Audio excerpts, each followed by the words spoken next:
Konflik Rohingya di Myanmar adalah salah satu tragedi kemanusiaan paling memilukan di abad ke-21.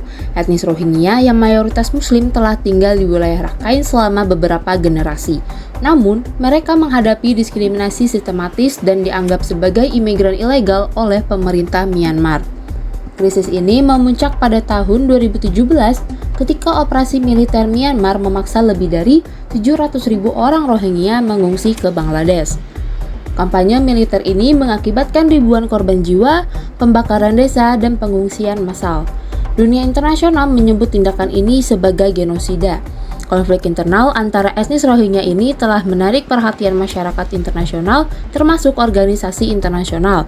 Salah satu organisasi internasional yang ikut memperhatikan konflik Rohingya ini adalah Organisasi Kerjasama Islam atau OKI. Dengan adanya institusi internasional atau organisasi internasional yang dibentuk oleh beberapa negara ini akan menciptakan kerjasama yang saling menguntungkan dan mencapai tujuan bersama, sehingga dengan kerjasama tersebut akan mengurangi terjadinya konflik dan perang. Setelah melihat dan mendengar ironisnya konflik Rohingya di Myanmar, timbul satu pertanyaan di benak kita. Bagaimana komunitas internasional, terutama negara-negara Islam yang tergabung dalam Organisasi Kerjasama Islam atau OKI, merespon krisis ini? Nah, Islam memiliki pengaruh besar dalam mendorong solidaritas antar negara untuk merespon krisis Rohingya. OKI sebagai organisasi internasional yang mewakili 57 negara mayoritas Muslim menjadi garda terdepan dalam menekan Myanmar untuk menghentikan diskriminasi terhadap Rohingya. OKI terus berupaya untuk membawa masalah ini ke ranah forum internasional seperti PBB, National Commission for Human Rights, ASEAN, dan Uni Eropa untuk mendesak pemerintah Myanmar agar mengembalikan hak-hak dasar bagi Rohingya, termasuk kewarganegaraan, kebebasan beragama, dan perlindungan dari kekerasan. OKI terus mendukung dan berpartisipasi dalam semua upaya dan menginisiatif serta mengajak para aktor-aktor regional, nasional, dan internasional untuk mencari solusi secara damai di konflik Myanmar tersebut agar hak-hak istimewa untuk Rohingya bisa segera dipulihkan. Selain itu, negara-negara anggota OKI seperti Indonesia dan Malaysia telah memainkan peran penting dalam diplomasi, baik melalui dialog langsung dengan Myanmar maupun melalui bantuan kemanusiaan. Nah, misalnya Indonesia nih telah melakukan berbagai upaya diplomatik untuk mendorong penyelesaian krisis Rohingya, termasuk melalui diplomasi shuttle dan pertemuan bilateral dengan pemerintah Myanmar. Indonesia juga aktif terlibat dalam forum internasional dan regional untuk mendorong resolusi damai atas krisis tersebut. Sementara itu, Malaysia telah menunjukkan solidaritasnya dengan memberikan bantuan kemanusiaan kepada pengungsi Rohingya di perbatasan dan secara konsisten menyuarakan keprihatinan terhadap situasi di Myanmar, baik di tingkat ASEAN maupun di forum OKI. Kedua negara ini terus mengedepankan pendekatan diplomasi damai yang tetap menghormati kedaulatan Myanmar sambil mendorong solusi yang berkelanjutan untuk mengakhiri penderitaan komunitas Rohingya. Namun, meskipun dukungan negara-negara Islam telah kuat, tantangan terbesarnya adalah untuk memastikan adanya tindakan nyata yang dapat mengakhiri penderitaan etnis Muslim Rohingya.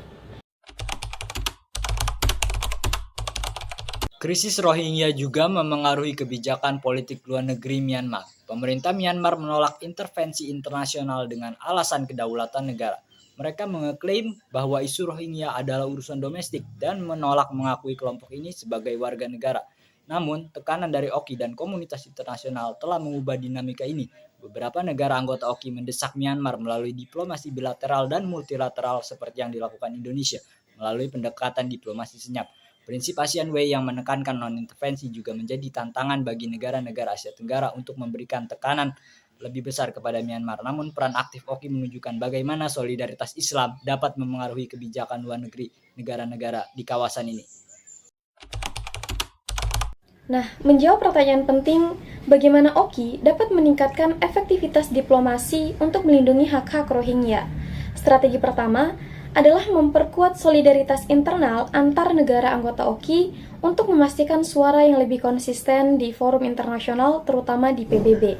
Kedua, memperluas program bantuan kemanusiaan yang ditujukan langsung kepada pengungsi Rohingya untuk membantu kebutuhan mendesak mereka. Kemudian yang ketiga, memperluas kerjasama dengan negara-negara non-anggota dan organisasi internasional seperti ASEAN untuk memberikan atau meningkatkan tekanan diplomatik terhadap Myanmar. Lalu langkah konkret lainnya bisa dengan menggunakan pendekatan diplomasi senyap yang lebih intensif, seperti yang telah dilakukan oleh Indonesia. Dengan dialog lintas agama dan mendorong rekonsiliasi lokal, Myanmar dapat didorong untuk mengubah sikapnya terhadap Rohingya. Namun, pada akhirnya, keberhasilan dari langkah-langkah ini bergantung pada konsistensi diplomasi dan soliditas global untuk mendorong Myanmar menghargai hak asasi manusia. Lalu, pertanyaan yang perlu dijawab adalah, apakah dunia siap bekerja sama untuk mengakhiri tragedi ini dan memberikan masa depan yang lebih baik bagi Rohingya?